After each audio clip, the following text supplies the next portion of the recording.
The whole county room went quiet when Martha Ellery refused to sign. Then someone laughed. It started near the back, where the road crew stood with folded arms and muddy boots. A second laugh came from the commissioner's table. By the time the young engineer tapped the highway map with his pen and called her lime kiln, a pile of historic rubble, half the room was smiling at the old woman in the blue cardigan. Martha did not look like someone who could stop a highway project. She was 77, widowed, and thin enough that the metal chair seemed too large beneath her. Her roof leaked. Her son had already told everyone she was confused by old grief, and the county had offered her more money than the property was worth if she would simply allow them to fill the lime kiln behind her house. The kiln was ugly. Everyone agreed on that. A ring of old stone, a black mouth in the hillside, rusted wire, warning signs, weeds, a place children whispered about and adults avoided. But when the commissioner slid the paper toward her, Martha placed one palm over the signature line and said, "That kiln is the reason this hill has not killed anyone yet." The room laughed harder. 5 days later, the new highway split across the center line. Survey stakes leaned downhill, and cold air began breathing out of the old kiln like the mountain had opened its mouth. That was when everyone finally wondered what Martha had known all along, and why the county had worked so hard to make sure no one believed her. If stories about forgotten people, old promises, and things the world was too quick to bury mean something to you, consider subscribing. Because what happened in Ash Hollow was not just about an old woman, a ruined kiln, or a cracked highway. It was about the truth waiting underneath. The Ash Hollow meeting room had once been a school cafeteria and still smelled of floor wax, coffee, and old pipes. Martha Ellery sat in the second row with both hands folded over a cracked leather notebook. It had belonged to Samuel. Its corners were soft from years of use, and the elastic strap had lost most of its strength. She had wrapped it twice around the cover, the way Samuel did when he came in from the ridge with limestone dust on his cuffs and a look he never explained. At the front, Commissioner Wade Pritchard stood beside a highway plan, smiling like a man who had counted the votes. "This is a safety matter," he said. "The old kiln on the Ellery property has been classified as an unstable historic structure. It sits too close to the new Route 19 extension. Our engineering team recommends immediate filling and stabilization." The aerial map showed Martha's house, her back field, and the kiln marked by a red circle and warning symbol. To Martha, it looked like a target on a grave. Beside it stood Evan Cross, the young project engineer from Ridgeline Civil. Clean-shaven and sharp-eyed, he tapped the red circle with a silver pen. "The kiln is not structurally relevant to the slope," he said. "It's a surface hazard. Filling it reduces liability and removes a possible erosion point. The roadbed itself is on verified limestone." Martha looked down at Samuel's notebook. Verified. That was the word people used when they wanted paper to sound stronger than earth. A road worker near the back muttered, "Just sign it, lady." A few men chuckled. Martha did not turn around. Pritchard slid a document across the table. "Mrs. Ellery, the county is prepared to compensate you beyond assessed value. We've been more than fair." Her son Daniel stood against the side wall, jacket still zipped from work, avoiding her eyes. "Mom," he said quietly, "please." The word hurt more than the laughter. Daniel was 52 now, gray at the temples, carrying Samuel's tired shoulders. The money would fix the roof, cover the pharmacy bills, and let him stop taking weekend jobs. But all Martha could see was the kiln behind that house. Blackened stone pressed into the hillside, a mouth of shadow, cold breath on windless mornings. Samuel with a flashlight, listening beneath the ground. Pritchard cleared his throat. "Mrs. Ellery, we cannot delay a public highway project because of sentiment." "It isn't sentiment," Martha said. Her voice was small, but the room heard it. Evan gave her a polite smile. "Ma'am, with respect, our surveys are complete." Martha opened the notebook. The pages smelled of dust, pencil lead, and the cedar drawer where she had kept it for 22 years. She turned past rainfall numbers, sketch maps, slope angles, and dates written in red pencil. Then she laid one page flat. "This ridge is not solid," she said. The room shifted. Pritchard's smile thinned. "We are not here to debate amateur geology. I taught geology in this county for 41 years, and Mr. Cross is a licensed civil engineer." Evan looked uncomfortable, then straightened. "Mrs. Ellery, the modern county map shows no subsurface voids under the roadbed. The kiln is a remnant structure, nothing more. Martha touched the page. Then your modern map is missing something. The laughter came again, not loud, but enough. A woman looked down at her phone. A road crewman shook his head. Someone whispered that grief did strange things to old people. Daniel stepped forward. Mom, don't do this here. Martha looked at him. His face was red, not from anger, but from shame, fear, and years of being the son of a man the town blamed for reading the mountain wrong. Pritchard pushed the document closer. 72 hours, he said. After that, the county can proceed under emergency safety authority. You may lose the enhanced compensation offer. Daniel closed his eyes. Martha did not sign. She gathered Samuel's notebook, rose slowly, and slipped the strap around the cover. The room watched her like someone walking away from common sense. At the door, Evan called after her. Mrs. Ellery, what exactly do you think that kiln is protecting?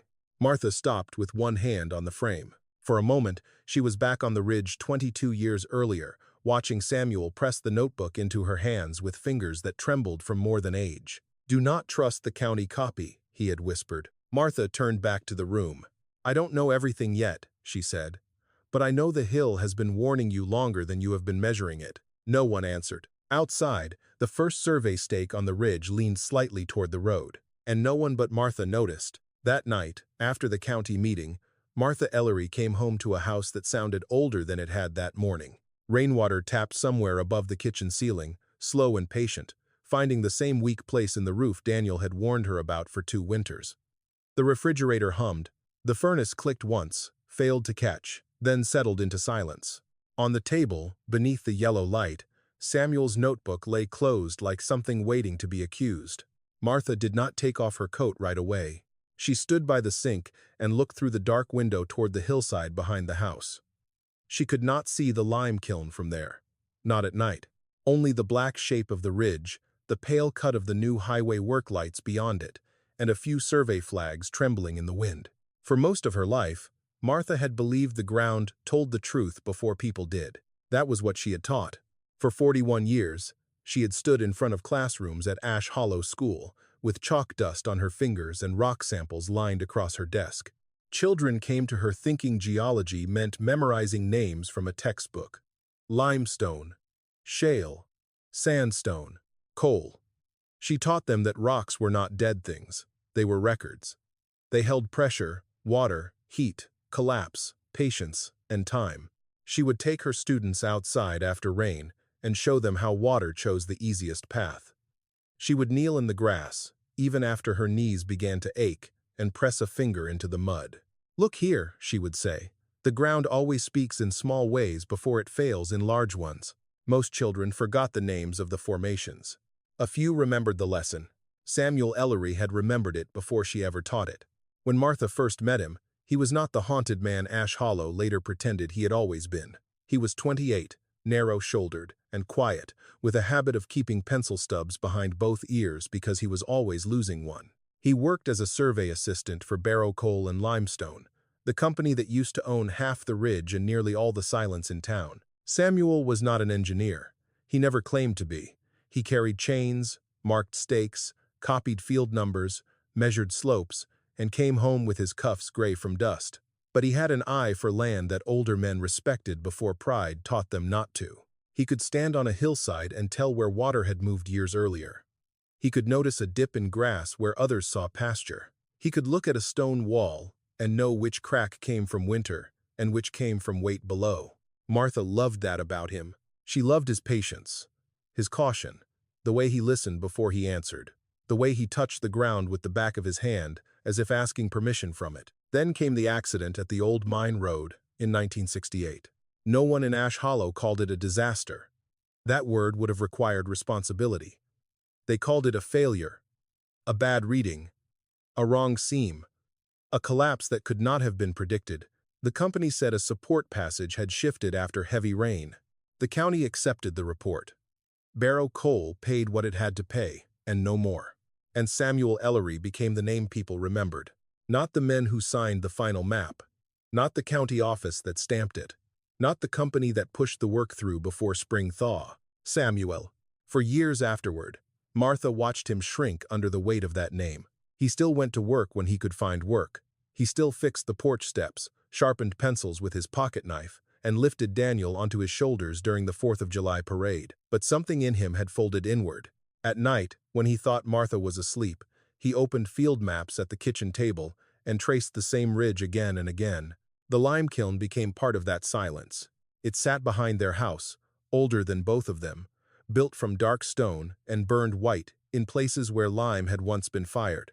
When Daniel was little, he asked if monsters lived inside it. Samuel told him no, only air, stone, and things men had forgotten. But Samuel visited it too often for a forgotten thing. Some mornings, Martha found him there before sunrise, coat collar turned up, one hand resting against the kiln wall. He carried a thermometer, twine, a compass, and the red pencil he used only when something frightened him. He measured hairline cracks in the stones. He marked frost patterns. He wrote down dates when cold air breathed from the black opening, though the trees around him stood still. Martha asked him once what he was looking for. Samuel only said, the part they left out. She thought he meant the report. She thought he was still trying to clear his name. For a long time, that made her patient with him. Then, later, it made her tired. A woman can love a man and still grow weary of watching him argue with ghosts. There were bills. There was a son who needed shoes. There was a town that lowered its voice when Samuel walked into the feed store. Daniel learned that shame young. He learned it from boys who repeated things their fathers had said. He learned it from teachers who hesitated over his last name. He learned it from the way his father stopped attending county meetings and church suppers. By the time Daniel was grown, he did not hate Samuel, but he hated the shadow Samuel left behind. Martha knew that. It was why Daniel wanted the kiln gone. To him, it was not a warning. It was the last piece of an old embarrassment. A stone mouth that had swallowed his father's peace and was now swallowing his mother's last good years. Martha could not blame him. That was the cruelest part. On the final winter of Samuel's life, when his hands had grown thin and his breathing sounded like paper being folded, he asked Martha to bring him the notebook from the cedar drawer. She thought he wanted comfort. Some old measurement. Some proof that he had been right. But when she placed it beside him, he held her wrist with surprising strength. "Do not let them fill the kiln," he whispered. Martha bent closer. "Sam, there's no one trying to fill it. There will be." His eyes moved toward the window, toward the dark shape of the ridge. She told him to rest. She told him old worries could wait until morning. But Samuel shook his head. "Promise me." So she promised. She promised because he was dying. Because love sometimes says yes before understanding what yes will cost. Because she thought he was asking her to protect the last place that still held his version of the truth. Only after he was gone did she find the line written inside the back cover. "Do not trust the county copy." For 22 years, Martha had read that sentence as the grief of a man who believed the county had ruined his name. But after the meeting, after Commissioner Pritchard's deadline, after Evan Cross had said the modern map showed solid limestone, Martha sat at the kitchen table and opened the notebook again. This time, she did not look at Samuel's notes like a widow reading a dead husband's defense. She looked at them like a teacher reading the ground. Dates, airflow, watermarks, red pencil lines. A number repeated across 6 pages. Namsbe. Outside, the wind moved over the ridge. The old lime kiln waited in the dark, no longer just a ruin, no longer just Samuel's obsession, no longer just the thing Daniel wanted buried so the family could finally breathe. For the first time, Martha wondered if she had kept the kiln for the wrong reason, and if the thing everyone misunderstood was not Samuel's past. It was the kiln itself. By morning, the rain had stopped, but the hill behind Martha Ellery's house still held the night inside it. Mist lay low over the grass, silver and thin. It gathered around the survey flags the county crew had planted along the ridge, making each orange ribbon look like a small warning that no one had bothered to read. Beyond the trees, she could hear machinery from the highway site starting up. One engine coughed, another answered, and then the sound settled into a distant growl. Martha put on Samuel's old field coat and walked toward the lime kiln. She carried the notebook under one arm, a flashlight in her pocket, and a piece of blue chalk she had taken from the kitchen drawer. It had once belonged in her classroom. She did not remember bringing it home, but when her fingers closed around it that morning, it felt right. The kiln waited at the lower shoulder of the ridge, half hidden by sumac, weeds, and a sagging loop of rusted wire.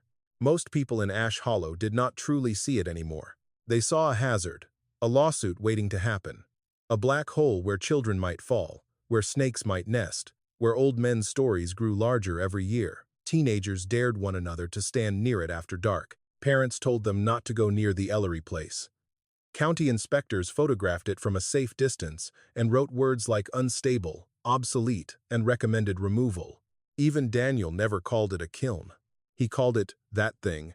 But Martha had learned long ago that once people named something useless, they stopped studying it. The lime kiln was built in a rough circle of stone, wider at the base than at the top, sunk partly into the hillside as if the ridge had tried to swallow it and failed. The outer stones were dark with age, but some still carried the pale burn marks of old lime firing.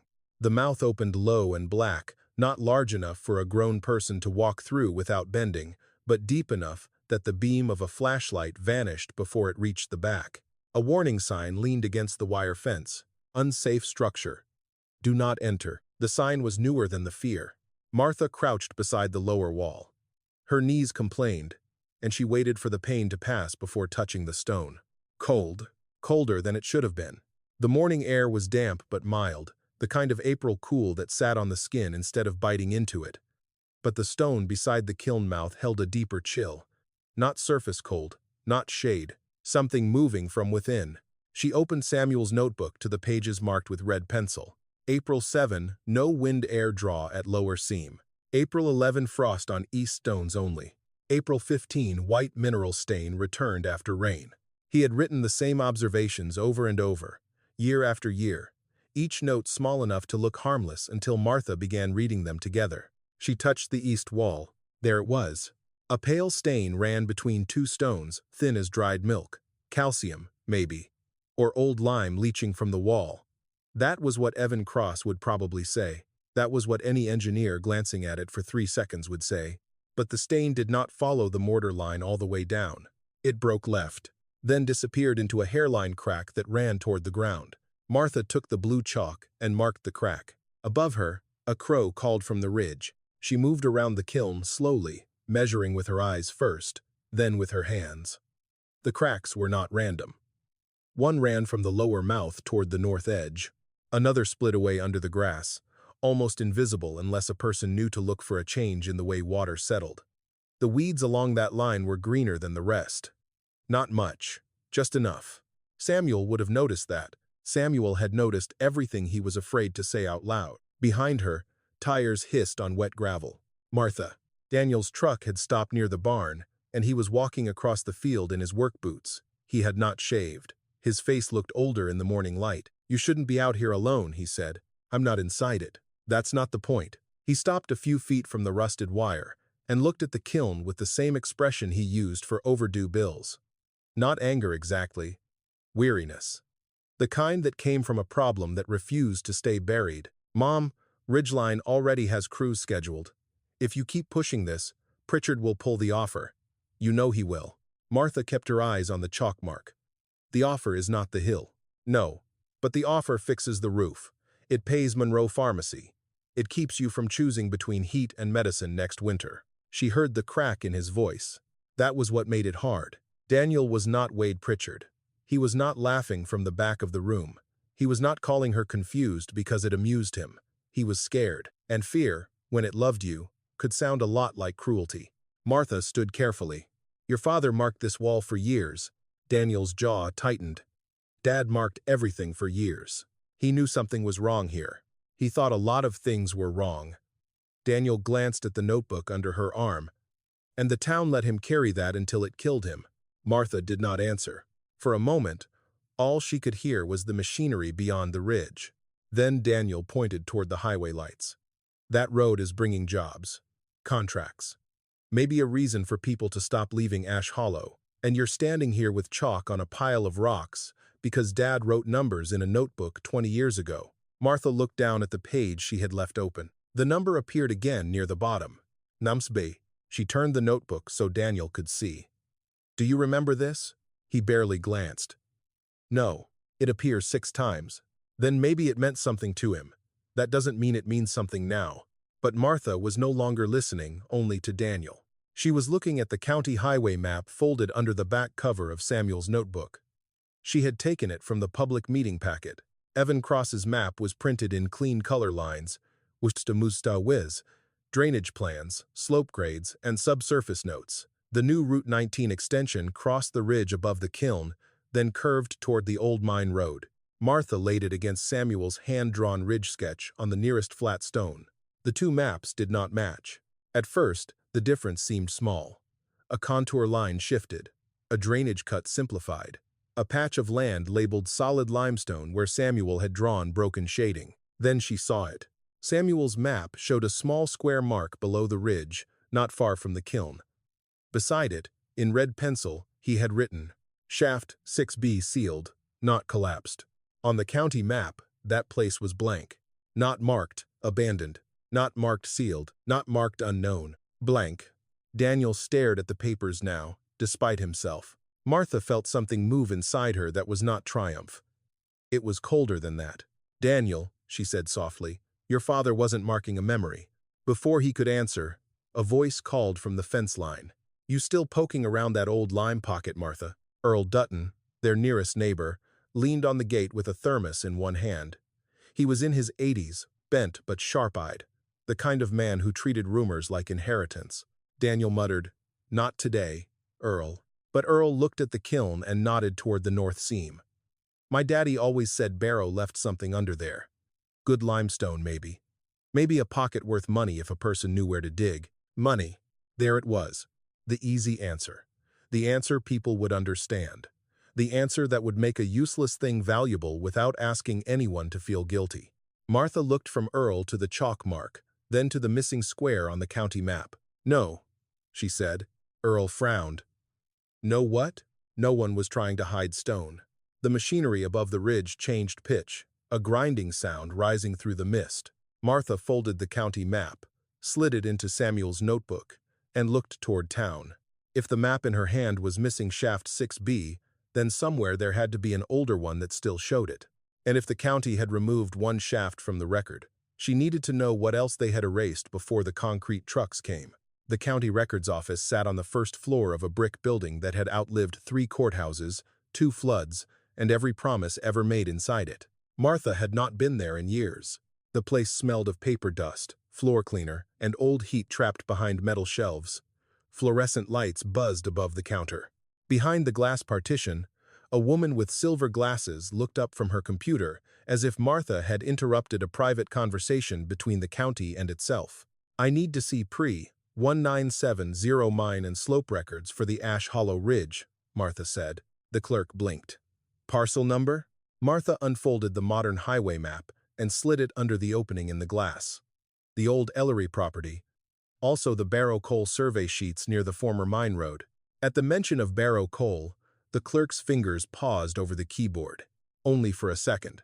Then, she resumed typing. "Those files were digitized years ago." "Good," Martha said. "Then I'd like to see them. They're not accessible from the public terminal." "Why not?" The clerk gave the kind of smile county offices used when no one wanted to answer a simple question. "Some older industrial records are held off-site pending review." "Review by whom?" "The archive contractor." "What contractor?" The woman's smile thinned. "Mrs. Ellery, if you fill out a formal request, the county has 30 business days to respond." Martha looked at the clock above the copy machine. 30 business days. Commissioner Pritchard had given her 72 hours. She opened Samuel's notebook and turned it so the clerk could see the red pencil mark. "I'm looking for shaft 6B. The typing stopped again.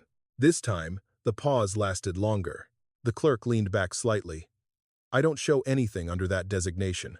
You didn't search it. It may not exist in the current index. That's why I need the old records." A man waiting behind Martha let out a sigh. Someone else chuckled near the tax payment window. Not the open laughter of the county meeting. Smaller than that. Meaner in its own way. The kind of laugh people used when an old woman did not understand how a line worked. The clerk lowered her voice. "Mrs. Ellery, I understand this highway matter has been emotional for you." Martha closed the notebook. "No," she said. "You don't." When she stepped away from the counter, Daniel was standing near the entrance. He had come from work, Dust marked the knees of his jeans, and a ridge-lined civil badge hung from his jacket pocket. He must have heard enough, because his face carried that hard look he wore when fear had no place else to go. "Mom," he said, "what are you doing?" "Looking for a map. You can't just walk into county records and demand 50-year-old mine files." "Why not?" "Because there's a process." Martha almost smiled. "That's what people say when they hope time will do their dirty work." Daniel glanced toward the clerk, embarrassed. "Please don't start." "I didn't start this." "No," he said, stepping closer. "But you can make it worse." His voice stayed low, but the words struck harder because he was trying not to let anyone hear them. "Ridgeline called the subcontract crew this morning," he said. "They're accelerating the stabilization work.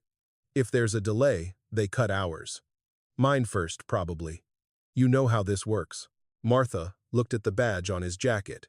A thin plastic card, his name, a company logo. A temporary job that had come with no promises, but enough pride that Daniel had stood straighter the day he got it.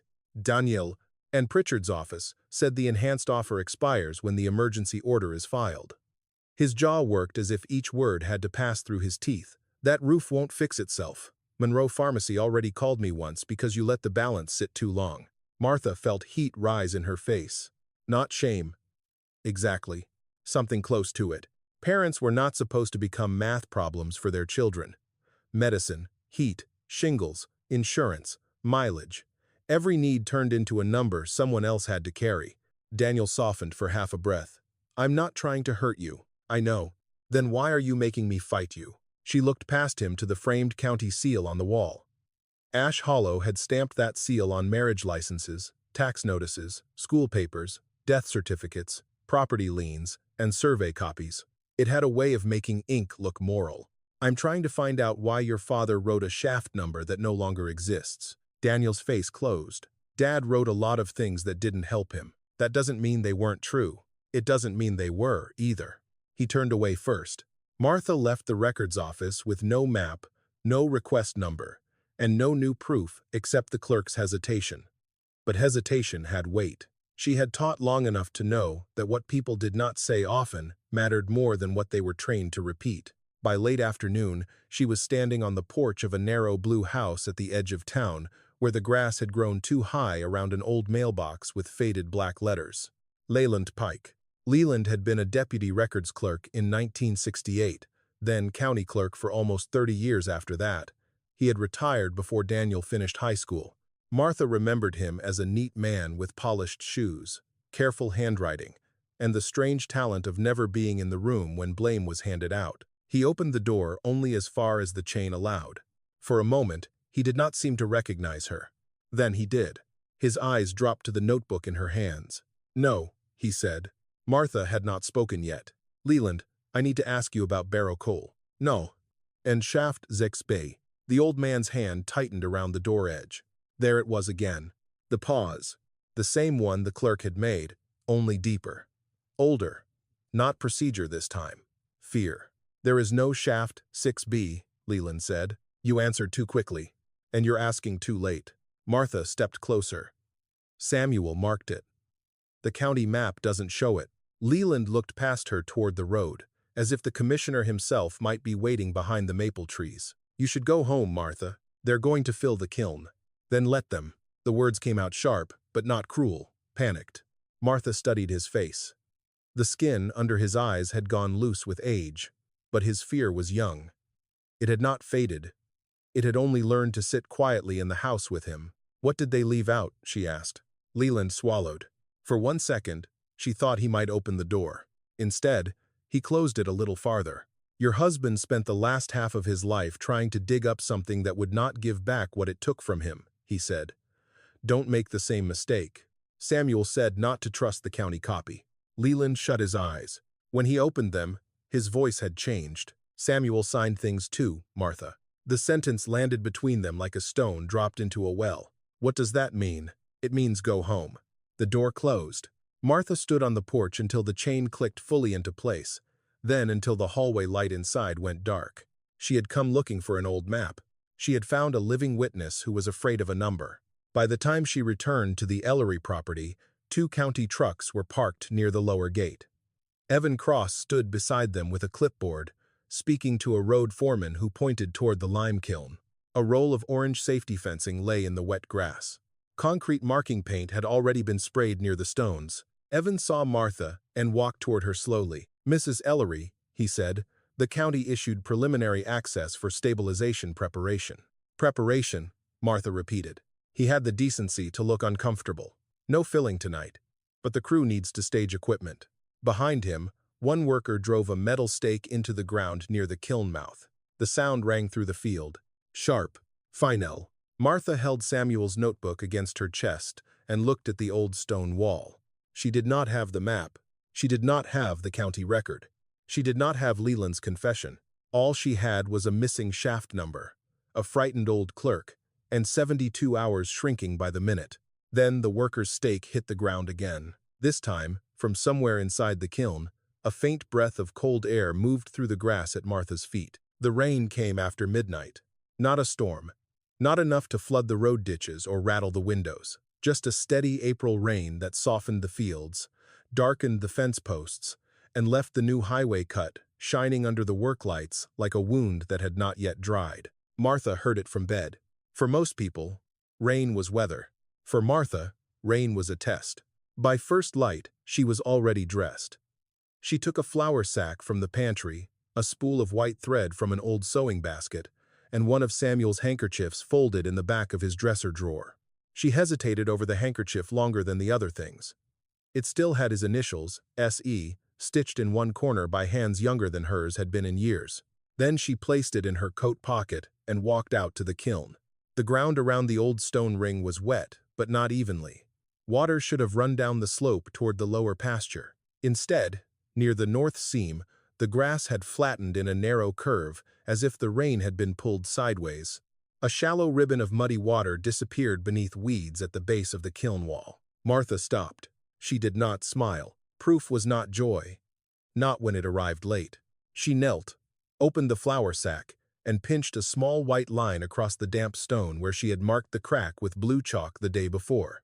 The flour clung for a moment. Then part of it trembled. Not from wind. There was no wind. A thin breath moved from the seam, then drew back inward, soft enough that anyone walking past would have missed it.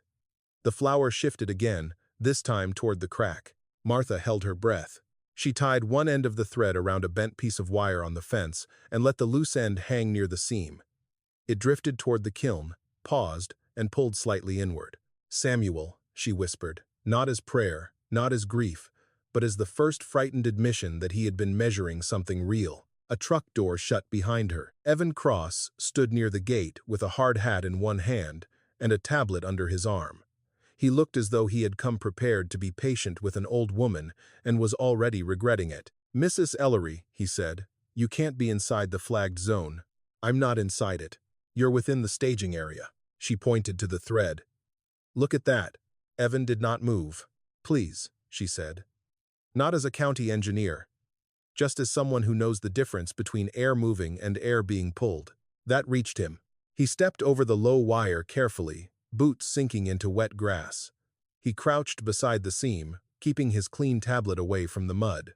At first, his expression stayed guarded, a man protecting his training. His degree. His map. Then the thread moved again. Evan's eyes narrowed. Martha took Samuel's handkerchief from her pocket and held it by two corners near the crack. The cloth fluttered once outward, then settled toward the seam as if the hill had inhaled. "It does that after rain," Martha said. Samuel wrote it down for years. Evan looked at the kiln mouth, then up toward the roadbed. Could be temperature differential. It could. Residual cavity inside the kiln. It could. Animal burrow pulling air through the wall. Martha glanced at him. "Do animal burrows breathe on a schedule?" He did not answer. That was the first honest thing he had done. She opened the notebook to Samuel's April entries and handed it to him. Evan took it reluctantly, as if paper could implicate him. His eyes moved down the page. April 7, air draw after light rain. April 11, east frost, no wind. April 18, water disappears at north seam. He flipped back 2 pages. Then 3 more. The same pattern repeated across different years. "This isn't enough," he said. "No. But it is not nothing." His jaw tightened. From the ridge above them came the beep of a reversing loader. Two workers in orange vests were moving temporary barriers near the unfinished shoulder of Route 19. Beyond them, a line of survey stakes marked the edge of the roadbed. Evan looked up. Martha followed his gaze. One stake leaned. Not much. Only a few degrees. But yesterday it had stood straight. She remembered because she had noticed it from the county room window after the meeting, and again from her kitchen after dark. Evan saw it too. He walked uphill without speaking. Martha followed more slowly. The wet grass grabbed at her shoes, and pain started behind one knee, but she did not stop. Evan reached the stake first and set his hand on top of it. He pressed. The soil around it gave slightly, not like mud at the surface, but like something below had loosened.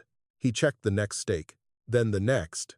The third had shifted downhill almost 2 inches. Evan looked toward the roadbed, then back toward the kiln. For the first time since Martha had met him, he did not look young. He looked trapped. "Who placed these?" she asked. "My crew verified them yesterday. And now?" He pulled a small level from his vest pocket and set it against the stake. The bubble slid off center. He checked his tablet, then turned away so she could not read his face. "Martha." Daniel was crossing the field from his truck, anger already in his stride. He saw Evan first, then the notebook in Evan's hand, then the flower, the thread, the handkerchief, the leaning stake. "Oh, for God's sake," Daniel said. "You brought him into this?" Evan straightened. "Mr. Ellery." "No, don't Mr. Ellery me. Are you doing official work right now?" Evan hesitated. Daniel caught it. "You're not, are you?" His voice rose. "So if this gets reported wrong, if somebody says there's an issue that isn't there, they shut down the site, they cut crews, they cut hours. Do you understand what that means?" Martha said, "Daniel, look at the stake. I am looking at my mother standing in mud, trying to prove a dead man wasn't wrong." The words hit Evan almost as hard as they hit Martha. Daniel regretted them at once. She saw it in his face. But regret did not pull words back. It only stood beside them after the damage was done. Martha folded Samuel's handkerchief carefully. "This is not about proving your father right." "Then what is it about?" Before Martha could answer, a sharp crack sounded from above. Not loud, not dramatic. Just a dry little pop beneath the larger noise of machinery. All three of them turned. Near the unfinished shoulder of the highway, a thin line had opened in the damp surface fill beside the gravel base. It was no wider than a pencil. A worker noticed it, frowned, and scraped it with his boot, as if that could erase it. Evan went still. Daniel's anger drained into something more uncertain. Martha looked from the hairline crack to the leaning stakes, then down the slope to the old kiln breathing through its stones. No one laughed. Not then. Evan handed Samuel's notebook back to her, but his fingers did not let go immediately. "I need to check something," he said. "Officially?" Martha asked. He looked toward the crew, then toward Daniel's ridgeline badge, then back at the crack. "No," he said quietly. "Not yet." That answer frightened her more than refusal would have, because now Evan Cross had seen enough to doubt the map. And doubt, in a county built on clean copies and missing records, was the first dangerous kind of proof. Evan Cross came back after dark. He did not arrive in a county truck. He did not wear the white hard hat with the ridgeline sticker on the front. He parked his own gray pickup below the lower gate, killed the headlights before turning in, and sat there for nearly a full minute, as if the engine's silence might give him a chance to change his mind. Martha watched from the kitchen window. She had not slept. The house was dark behind her except for one lamp on the table, where Samuel's notebook lay open beside the county map. Daniel had left before supper, angry in the way a man leaves when he has run out of arguments but not out of fear. When Evan finally stepped from the truck, he carried a long black case and a rolled measuring tape. Martha met him at the back porch. "This is not official," he said before she could speak. "I know. If anyone asks, I was never here." Martha looked toward the ridge, where the unfinished highway cut sat under temporary work lights. "If the hill is hollow under that road, it will not care whether your visit was official." Evan did not smile. Together they walked toward the kiln. The field looked different at night. The survey flags had lost their bright color and become small, dark movements in the wind. The old kiln sat below the ridge like a blackened eye, half open, watching the road that men had drawn over what they believed was solid ground. Evan opened the case near the north seam. Inside was a compact scanning unit, not large enough to impress the men who liked large machines, but serious enough that Martha understood what it might cost him if someone saw it. He set 2 sensor rods into the wet soil, checked the tablet screen, and ran a cable between the unit and a battery pack. "This isn't full ground, penetrating radar," he said. "It's a limited subsurface scan. Good enough for void indicators, shallow anomalies, maybe moisture changes. Not enough for a final report. Enough to know whether you should make one?" He glanced at her. "Maybe." He began at the lower edge of the kiln and worked upward toward the ridge, moving slowly, placing markers every few yards. Martha followed with a flashlight. She did not ask questions. She had spent too many years teaching children to let a measurement finish before giving it a meaning. The first pass showed scattered noise. The second showed a wet seam. On the third, Evan stopped. He looked at the screen. Then he crouched and ran the scan again. "What is it?" Martha asked. He did not answer immediately. The tablet showed a narrow shadow below the slope, not a clean tunnel, not something a television expert would point at and declare solved. It was jagged, partial, broken by interference, but it ran in a line. A long one. From below the kiln toward the roadbed, Evan moved 6 feet uphill and repeated the scan. The shadow appeared again. Another 6 feet. Again. By the time they reached the leaning survey stakes, Evan's face had gone pale in the glow from the screen. Martha knew that look. It was the look students gave when the answer in front of them did not match the answer in the book. Daniel's truck came fast up the gravel lane. Its headlights washed across the field, over Martha, over Evan, over the scanner at his feet. Daniel got out and slammed the door. "You've got to be kidding me." Evan stood. "Daniel, no. You don't get to come out here at night with equipment and pretend this doesn't involve my job. It involves the road. It involves my mother being dragged into a fight she can't afford." Martha said, "Daniel, look at the screen." "I don't want to look at the screen." "Look anyway." Maybe it was her voice. Maybe it was the fact that she did not plead. Daniel stepped closer, breathing hard, and looked down at the tablet. Evan turned it toward him. "There's an anomaly," Evan said. Daniel stared. "What kind?" "A linear void or partially collapsed passage.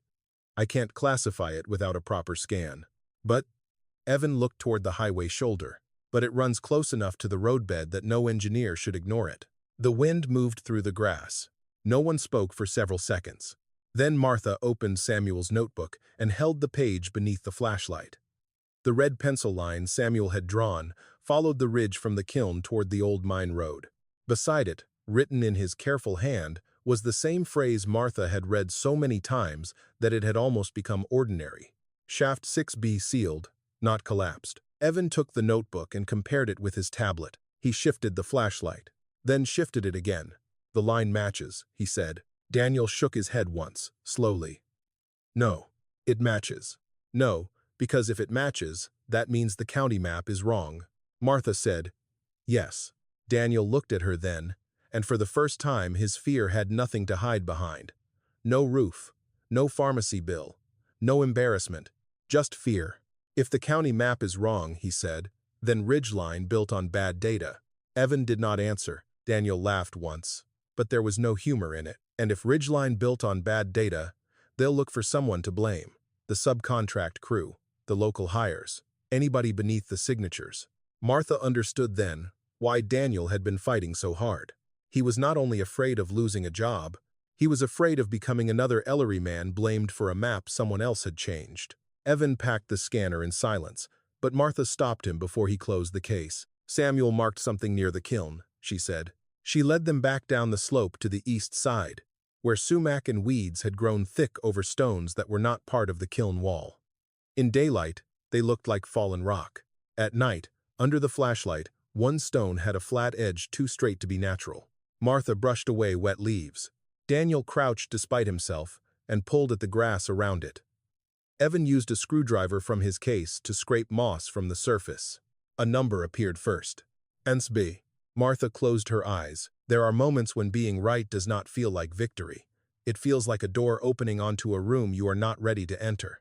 Evan scraped lower. Below the number, smaller letters had been cut into the stone. Not Samuel's initials. Not S.E. L. B. Daniel whispered. "Leland Pike." Martha thought of the old man behind the chain on his door. His quick denial. his frightened eyes, his sentence that had not stopped hurting since he spoke it. Samuel signed things too, Martha. Evan sat back on his heels. This marker should be on the county inventory, he said. But it isn't, Martha said. Daniel touched the carved letters with 2 fingers. Why would Leland's initials be on it? No one had an answer that did not make the night feel colder. From above them, near the unfinished highway, a work light flickered. A distant shout carried across the ridge, followed by the low scrape of machinery being moved. Evan turned sharply. They're not supposed to be working this late. The 3 of them climbed far enough to see over the rise. 2 county trucks had arrived near the roadbed. Men were unloading additional barriers. A foreman pointed toward the lower slope, toward the kiln, toward the place where the ground had just told them Samuel's map was real. Daniel looked at Evan. What are they doing? Evan's mouth tightened, getting ready to close the area. For safety? No one believed that. Below them, the old lime kiln breathed cold air into the dark. Martha held Samuel's notebook against her chest and looked at the stone marker with Leland Pike's initials carved beneath the number that was not supposed to exist. Schafft 6b, was real. The county map was wrong, and someone who knew it was still alive. By sunrise, the crack on Route 19 had a new name, Surface Settlement. That was what Commissioner Wade Pritchard called it during the emergency briefing beside the highway shoulder. Not a fracture. Not a warning. Not a reason to halt work. A surface settlement. The words came out smooth enough to make danger sound like paperwork. 2 county trucks blocked the gravel entrance.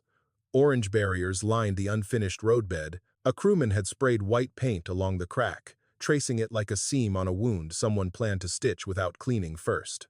Martha stood beyond the lower fence with Samuel's notebook under her arm. Daniel stood 20 feet away from her, close enough to be seen as family, far enough to be seen as not responsible. Evan Cross was with the engineers near the shoulder. He had not looked at Martha since she arrived. His face was tight, and every time Pritchard spoke, Evan's jaw moved as though he were grinding down words he was not yet brave enough to say. The public should understand, Pritchard announced, that the Ellery Kiln remains the primary instability concern on this slope. Our first responsibility is safety. Stabilization must proceed. Martha heard the trick. Not the hill, not the missing shaft. The kiln. They were taking the only visible warning and naming it as the cause. A reporter from the local paper lifted her phone. Commissioner, are you saying the kiln caused the road crack? I'm saying, Pritchard replied, that abandoned structures create unpredictable conditions. That is why the county has been trying to resolve this matter responsibly. Resolve. Martha almost laughed. Men like Pritchard never buried things. They resolved them. By noon, a black SUV from Ridgeline Civil rolled into Martha's driveway. 2 people got out. One was a project manager named Carol Vance, a woman with a leather folder and heels too clean for the field. The other was a man who did not give his name, only a business card with the words Risk Council printed beneath a company logo. Daniel arrived 5 minutes later, as if someone had called him before they called Martha. That hurt more than she expected. They sat at Martha's kitchen table, the same table where Samuel had once drawn ridge lines in red pencil. Carol Vance placed a new offer in front of Martha. The number was larger than the first, large enough to repair the roof, replace the furnace, pay Monroe Pharmacy, and leave Daniel free from helping her for a while. Large enough to make an old woman feel the shape of every unpaid bill in her bones. This is a goodwill adjustment, Carol said. Given the stress this matter has caused, the man from Risk Council slid a second document forward. Martha did not touch it. What is that? A standard non-disparagement and confidentiality agreement, he said. Daniel looked down. Martha saw it. He had known, maybe not every word, maybe not the exact paper, but he had known the offer came with a lock on it. Carol spoke gently, which made Martha dislike her more. Mrs. Ellery, no one is asking you to admit fault. The county will handle the stabilization. You receive compensation. Your family gets peace. The road continues. Everyone moves forward. Forward over what? Carol's smile did not move. Over an unsafe structure. Martha opened Samuel's notebook. There is a void under that ridge. The Risk Council man folded his hands. Do you have certified evidence of that? Evan's unofficial scan sat in Martha's memory like contraband. No, she said. Then I would strongly advise you not to make claims that could interfere with a public infrastructure project. Daniel finally spoke. "Mom, just think about it." Martha looked at him. He looked exhausted. Not greedy, not cruel, exhausted. "If this goes bad," he said quietly, "they won't blame Pritchard. They won't blame the maps. They'll blame whoever held up the schedule. They'll blame the local subcontractors. They'll blame me if they can." Carol closed the folder halfway, as if the decision had already softened. "Your son has a future with us if this matter settles properly." There it was. Not a threat. Worse. A promise with teeth. Martha pushed the papers back across the table. "I will not sign anything that says I have to stop asking questions." Risk Counsel gathered the NDA slowly. Carol's smile disappeared for the first time. "Then the county will proceed under emergency authority." After they left, Daniel stayed in the kitchen. For a long while, neither of them spoke. Finally, he said, "You think standing there makes you brave." Martha flinched. Daniel's voice broke before he could hide it. "But some of us have to live with what happens after brave people make speeches." "I am not making a speech. No, you're making a mess. And I'm the one who has to carry it when they're done with you." He left before she could answer. That night, after the house had gone quiet and the roof had begun its slow dripping again, someone knocked on Martha's back door. Not Daniel. Not Evan. Leland Pike stood on the porch in an old brown coat, his face pale under the porch light. He looked smaller than he had behind the chain on his own door. Martha opened the door but did not invite him in. "You shouldn't be here," she said. "No," he answered.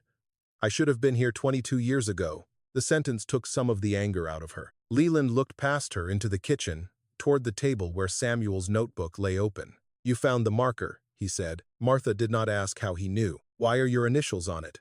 His mouth tightened. "Because I helped inventory the sealed shafts after the first collapse." "Then why is 6B missing from the county map?" Leland gripped the porch rail. "Because the county copy is not the first copy." Martha felt the night press closer. "You have the original?" He looked away. "Leland, you don't understand what you're asking for." "I understand they are about to pour concrete over the only proof left on my land." "No," Leland said sharply. "You understand the hill. You understand Samuel's notes. But you do not understand what that file will do once it is open." "To Pritchard?" "To everyone." His eyes found hers then, and there was something worse than fear in them. Shame. "Samuel signed a statement after the Barrow hearing," Leland said. "Not the public one, another one. A private acknowledgement that the revised survey was acceptable for county filing." Martha's hand tightened on the door. "That's a lie. I wish it were. Samuel would not have signed a false map. He signed because Barrow threatened to terminate the lease on this house. Because Daniel was 8 years old. Because you were teaching on a county contract. Because men with clean hands told him one signature would keep his family safe." Martha heard the drip from the ceiling hit the bucket inside. One drop, then another. Leland's voice lowered. He regretted it the rest of his life. That notebook was his way of undoing what he did not have courage to undo when it mattered. For 22 years, Martha had guarded Samuel's memory like a lamp in a storm. Now Leland had opened the glass, and the flame inside was not as clean as she had believed. "Why tell me this now?" she whispered. "Because if you open the 6B file, they will use his signature to discredit everything. They will say Samuel was unstable, guilty, contradicting himself. They will make him the story again." Martha looked toward the dark ridge. Above it, the highway lights burned against the low clouds. Leland took a folded scrap of paper from his coat pocket but did not hand it to her. "There is more than the map," he said. "Compensation claims, boundary changes, families moved off land they should have been paid for. If you pull one thread, Martha, it will not stop at Samuel. Then give me the file." His fingers trembled around the paper. "I can take you to it," he said. "But once you see it, you will not be able to pretend this is only about saving your husband's name." Martha opened the door wider. For the first time all day, her voice did not shake. "Good," she said, "because maybe that was never what he asked me to save." Leland Pike did not take Martha to the courthouse. He did not take her to the county records office, or to the archive contractor, or to any place with a counter, a request form, and a woman trained to say 30 business days. He drove her 3 miles past town, down a service road behind the old records annex that had been closed since the roof failed in 1999. The building sat behind a chain-link fence, brick dark with rain, windows boarded from the inside. A faded sign still read County Storage Authorized Personal Only. Martha looked at it and understood something before Leland said a word. The truth had not been lost. It had been stored. Leland unlocked a side door with a key that looked too new for a building that old. Inside, the air smelled of cardboard, mildew, rust, and paper, slowly giving up its fight against time. He led her past stacked voting booths, broken file cabinets, rolled survey tubes, and boxes labeled with years no one had opened in decades. At the back, beneath a tarp, sat a gray metal cabinet. Leland's hands shook as he opened it. There were supposed to be copies destroyed, he said. I kept one set. Why? He did not look at her. Cowardice can look like conscience if you wait long enough. From the cabinet, he took a metal tube wrapped in oilcloth. The label had nearly faded, but Martha could still read the old ink. Barrow Coal and Limestone Ridge Survey, 1968. Leland laid it on a work table and unscrewed the cap. The first map unrolled with a soft, brittle sigh. Martha held the corners down. There was Ash Hollow Ridge, drawn by hand in black ink and red pencil. There was the Old Mine Road. There was the Ellery Field before the county changed parcel lines. There was the lime kiln, not marked as waste, not marked as ruin, but as Ventmager 6B. And below the ridge, running like a hidden vein toward the highway cut, was shaft 6B, not collapsed, sealed, unstable under load. Martha felt the room tilt slightly, though the floor beneath her did not move. Leland placed another sheet beside it. This one had boundary notes and small rectangles where houses once stood. Company housing, he said, minor families, quarry hands, a few widows after the first closures. Martha recognized some of the surnames. Blevins, Rowe, Mercer, Alvarez, Tate. Names that had thinned out of Ash Hollow over the years until people spoke of them as if they had simply left. They lived over the shaft line? Near it, Leland said. Close enough that Barrow should have disclosed instability when they moved them. He opened a folder next. Inside were compensation claims, some typed, some handwritten, some with photographs clipped to them, porch steps cracked through the middle, a kitchen wall split from floor to ceiling, a pasture depression deep enough to swallow a fence post. Martha saw a child standing beside a collapsed shed, one hand raised against the sun. Each claim had a stamp. Review pending. No approval. No denial. Just pending. How long? Martha asked. Leland's voice came out small. Long enough for people to stop asking. He showed her the revised county map next. It was cleaner than the first. Smoother. The kind of map Evan Cross had inherited in digital form. On that version, the company housing was gone. The old boundary lines had shifted. The 6B shaft line disappeared beneath a neat patch labeled Stable Limestone Shelf. At the bottom were signatures. Barrow's survey director, a county filing officer, and Samuel Ellery. Martha stared at her husband's name. It was his handwriting. No mistake. The same careful S, the same slight pressure at the end of the Y. For a moment, all the years of defending him rose in her like a wall, and every part of her wanted to say no. No, he would not. No, they forced him. No, there had to be another explanation. Leland did not spare her. They told him, if he refused, Barrow would terminate the land lease on your house. They said the county would review your teaching contract. They said Daniel would grow up in a rented room in another town with a father no one would hire. Martha touched the signature without meaning to. He signed. Yes. And then they blamed him anyway. Leland closed his eyes. Yes. There it was.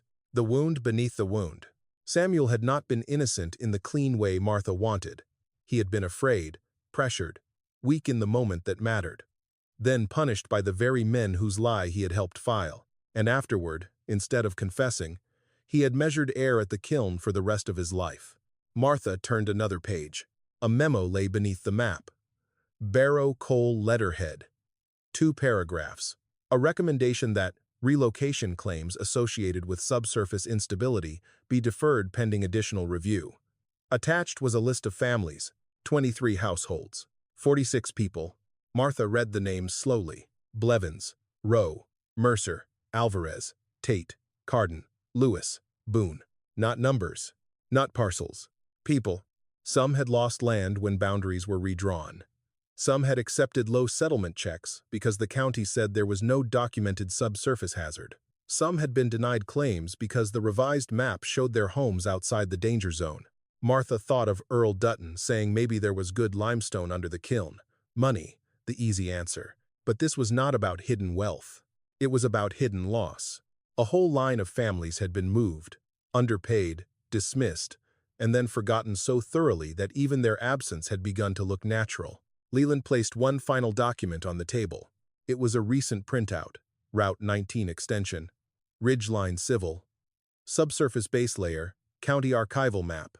The same false map. Martha looked up. They built from the revised copy.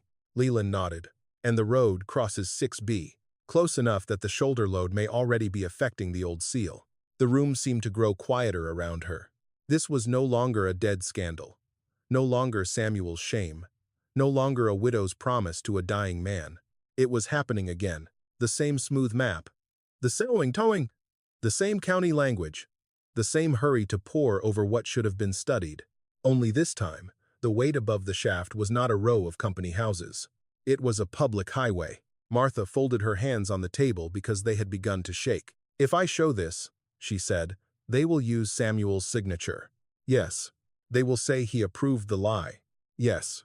They will say I protected him all these years because I knew." Leland did not answer quickly. Then he said, "They might." Martha looked at the signature again. For 22 years, she had wanted the world to admit Samuel had been wronged. Now, the truth was asking something harder. It was asking her to admit he had also failed, and still, the truth had to be told.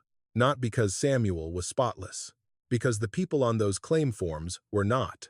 Martha rolled the original map carefully and slid it back into the tube. Then she gathered the claims, the memo, the revised map, and the recent Route 19 layer. Leland watched her. "What are you doing? What Samuel should have done. You'll lose the offer. I know. They'll drag his name through it. I know. Daniel may not forgive you." That one made her stop. For a second, she saw Daniel at 8 years old, sitting on Samuel's shoulders at the parade, waving a paper flag. Then she saw him grown, wearing a ridgeline badge, terrified of becoming the next man blamed for someone else's map. "If I don't open this," Martha said, "Daniel inherits the same lie." She tucked the metal tube under her arm.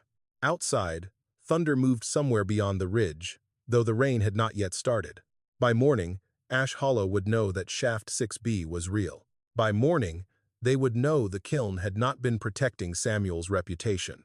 It had been protecting everyone the county map erased. The emergency meeting was called for 8 o'clock the next morning. By 7:30, the old cafeteria was already full. Word had traveled faster than the county wanted. A crack on the highway was one thing. A closed road crew, orange barriers, and county trucks moving before sunrise were another. But by morning, people had also heard whispers of an old mine shaft, a missing map, and Martha Ellery walking out of county storage with a metal tube under her arm. The room did not laugh when she entered this time. That was the first change. The second was Daniel. He stood near the back wall again, but not as far from her as before. His ridgeline badge was gone from his jacket. Martha noticed the pale rectangle where it had been clipped and felt something twist inside her. She did not know whether he had taken it off himself or whether someone else had asked for it back. Commissioner Wade Pritchard stood at the front with 2 county attorneys beside him. Evan Cross was not at the engineer's table. He stood along the side wall, alone. Pritchard began with the same voice he had used for years at ribbon cuttings and budget hearings. "The county is aware of concerns regarding the Route 19 extension. Preliminary review still indicates a localized surface settlement event. Out of an abundance of caution, stabilization near the Ellery kiln will proceed as soon as legally permitted." Martha stepped forward before he could say another clean word. "No." The room shifted. Pritchard's face hardened. "Mrs. Ellery, this is not a public comment session. It became public when the county built a road over a shaft it removed from its own map." A murmur moved through the room. Pritchard raised one hand. "That is an irresponsible allegation." Martha placed the metal tube on the folding table. The sound was not loud, but it carried. She unrolled the first map. The paper fought her, brittle at the edges, but she held it flat with both hands. Under the fluorescent lights, the old red pencil looked almost fresh. "Barrow coal and limestone. Ridge survey. 1,968. Original copy." She pointed to the kiln. Ventmarker. 6B line. Then, to the shaft. Shaft 6B. Sealed. Not collapsed. Unstable under load. People leaned forward. Some stood. Pritchard's attorney moved toward the table. Mrs. Ellery, you cannot authenticate. I can. The voice came from the side wall. Evan Cross stepped forward. His face was pale, but he did not stop. I ran an independent preliminary scan after observing field indicators inconsistent with the current county base layer, he said. Pritchard turned on him. Mr. Cross, you are not authorized to present ridgeline findings. These are not ridgeline findings, Evan said. They are my observations as the project engineer responsible for reviewing the site conditions. The room went very still. Evan took a folded paper from his jacket. Martha recognized the rough printout from his tablet. A shadowed line beneath the ridge. A void indicator. Not enough, maybe, for a final engineering report. Enough to demand one. The anomaly aligns with the 6B line on Mrs. Ellery's original map, Evan said. The current county archival layer does not show it. The road shoulder is close enough to the suspected void that work should stop until a full independent geotechnical review is completed. Pritchard looked at him as if watching a career burn in real time. You understand what you are saying. Evan swallowed. Yes, that was his apology. Not to Martha alone. To the truth, he had almost walked past because the map looked official. Martha opened the second folder. These are compensation claims, she said. She laid them out one by one.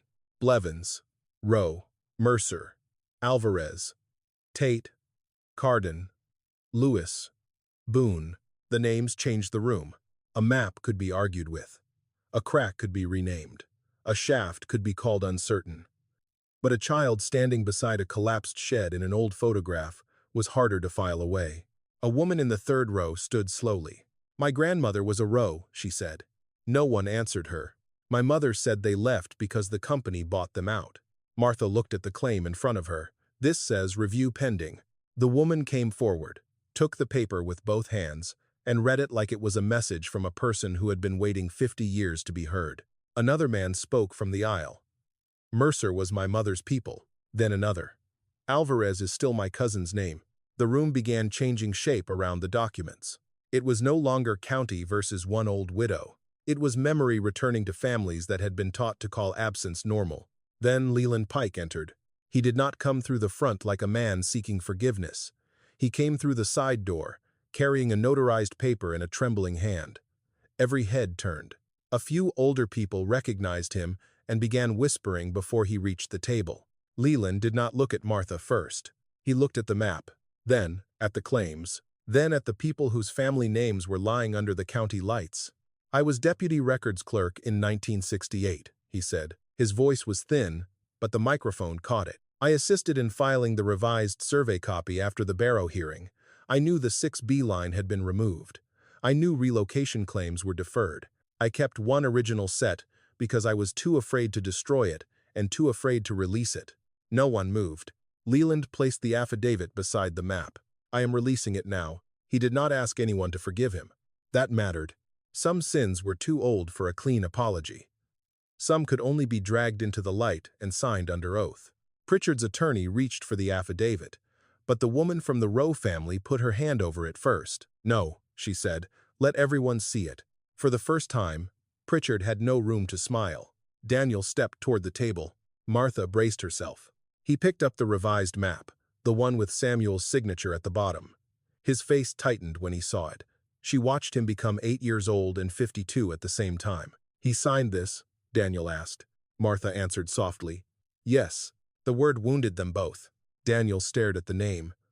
All my life, I thought they lied about him. They did, Martha said. But not in the way we wanted. His eyes filled, though no tears fell. So what was he? Martha looked at Samuel's careful signature. A frightened man, she said. And later, a sorry one. Daniel let out a breath that seemed to have been trapped in him for decades. Then he placed the revised map beside the original, where everyone could see the difference. My father signed the wrong paper, he said, voice rough. But he spent the rest of his life trying to leave the right one behind. It was not a defense. That was why it was true. Outside, a siren chirped once as another county vehicle arrived. A local reporter moved closer to the table. Someone was already calling relatives. Someone else was asking about lawyers. The room filled with names, questions, anger, and the low, stunned sound of people realizing history had not passed. It had been waiting in a file. Evan's phone buzzed again and again. He looked at the screen once, then turned it off. Pritchard stepped back to speak with his attorneys. Leland sat down in the front row, as if his legs had finally lost the strength guilt had been borrowing from them. Martha stood among the maps, claims, photographs, and family names. She did not feel victorious. Victory was too small a word for a morning that gave back pain along with proof. But when she looked toward Daniel, he was still standing beside the table. Beside her, not smiling, not healed, but no longer across the room. By noon, the Route 19 extension was suspended pending independent review. By evening, the first descendants of the Blevins and Rowe families had asked to walk the old ridge. And before the sun went down, Martha unlocked the gate to the kiln. Not for the county, not for Ridgeline, not for the reporters, but for the people whose names had finally found their way back to the hill. By the time summer settled over Ash Hollow, the Route 19 extension had become something the county no longer mentioned with ribbon-cutting language. The machines were still there, but quieter now. Some sat behind locked gates with dust gathering on their tires. Some had been moved farther down the route, away from the ridge, until independent geotechnical crews finished their work. The orange barriers remained along the cracked shoulder, faded by sun and rain, less like construction markers now than a warning left in plain sight. Commissioner Wade Pritchard still used careful words. Preliminary review, ongoing assessment, historical documentation issues. But people in Ash Hollow had learned to listen differently. They no longer heard paperwork as proof. The lawsuit had not ended. Nothing that old and tangled ended quickly. Attorneys came from Charleston. Surveyors walked the ridge with better equipment than Evan Cross had carried that night. Descendants of the Blevins, Rowe, Mercer, Alvarez, Tate, Carden, Lewis, and Boone families began filing requests for their relatives' compensation records. Some claims were incomplete, some photographs had water damage, some signatures had vanished from forms that should have held them. There were arguments about statutes, boundaries, dissolved companies, and who could still be held responsible after 50 years of silence. There were no easy checks handed out, no grand ceremony, no clean ending that let Ash Hollow feel better about itself before supper. Martha preferred it that way. A quick apology would have made the town comfortable too soon. The old lime kiln remained where it had always been, pressed into the lower shoulder of the ridge, dark stones cool even in July heat. The county wanted to fence it off completely. A historical committee suggested turning it into an interpretive attraction with polished signs and a parking area. One man even proposed a small visitor center. Martha said no to all of it. The kiln had spent long enough being used by people who wanted to control what it meant. In the end, they built only what was necessary. A safe rail set back from the unstable mouth. A narrow gravel path. A weatherproof case bolted beneath a small cedar shelter. Inside the case lay copies of the original Barrow map, Samuel's ridge notes, Leland Pike's affidavit, and a list of family names from the pending claims. Not a shrine, not a museum, a field station. That was what Martha called it. A place for looking, she told anyone who asked. Not for pretending we already understand. Daniel repaired her roof in September. He came early on a Saturday with shingles, tar paper, tools, and no announcement.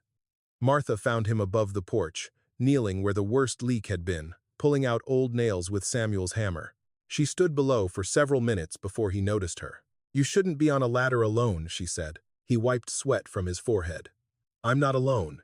You're standing there judging my angle." For the first time in months, Martha laughed.